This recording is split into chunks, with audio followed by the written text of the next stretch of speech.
pleno verão, final de ano chegou, uma época de muitas festas, de muitas trocas de presentes, de muitas formaturas, de muito casamento, amigos secretos, enfim. O programa É Show veio numa loja que é show para saber as tendências e as opções para presentes. Estou falando da loja Gemini. Wiggle, wiggle, wiggle. Wiggle, wiggle, wiggle. Wiggle, wiggle, wiggle. Just a little bit of patty cake with no hands. Got me in this club making wedding plans. If I take pictures while you do your dance, I can make you famous on Instagram. Hot damn it, woo. Your booty like 2 planets. Woo. Go ahead and go ham sandwich. Woo. Whoa, I can't stand it, 'cause you know what to do with that big fat butt. Wiggle, wiggle, wiggle.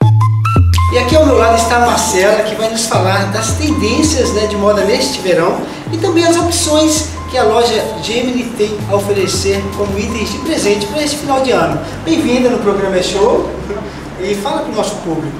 Bom, gente, então nós preparamos aqui para vocês uma seleção de looks para o pessoal em casa estar conferindo, dando uma olhadinha no que ele pode estar usando nesse verão de Valadares, né? Nós fizemos algumas tendências aqui, look dia a dia, balada, formatura, tudo para vocês. Bom, então nós preparamos uns looks aqui bacanas para vocês e vamos começar com o dia a dia. Esse primeiro look dia a dia que é uma camisa estampada da Nina, muito bonita, e bermuda da decote ousado. O segundo look vem com o Renan, o nosso modelo. O Renan vem usando aqui camisa Armani, azul claro, bermuda Guess xadrez, que o xadrez está sempre em moda, tanto no inverno quanto no verão.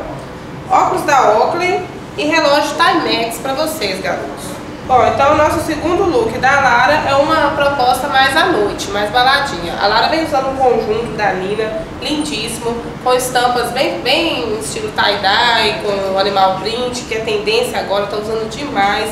Para você que quer sair à noite bem arrumada e causar impacto, a proposta é Nina. O Renan agora vem com o segundo look dele, que é o look dele de balada.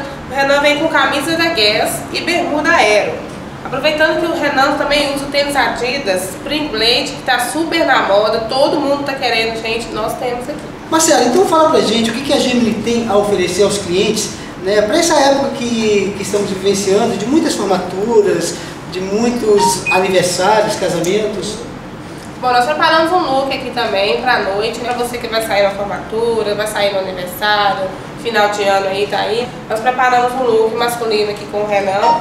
O Renan vem agora com uma pegada de uma calça mais despojada, a calça detonada da Hollister e com a camisa social da TSK, que tá usando demais. E a Lara vai vir usando um vestido lindíssimo da Flor de Lótus, que é um vestido de renda, mais rodadinho, com tule, com transparência. Então as meninas vão amar, com certeza podem investir. Marcela, muito obrigado pela sua participação aqui no programa É Show. Eu quero dizer a vocês aí, meus telespectadores, que eu, Denis Bispo, também uso Gemini.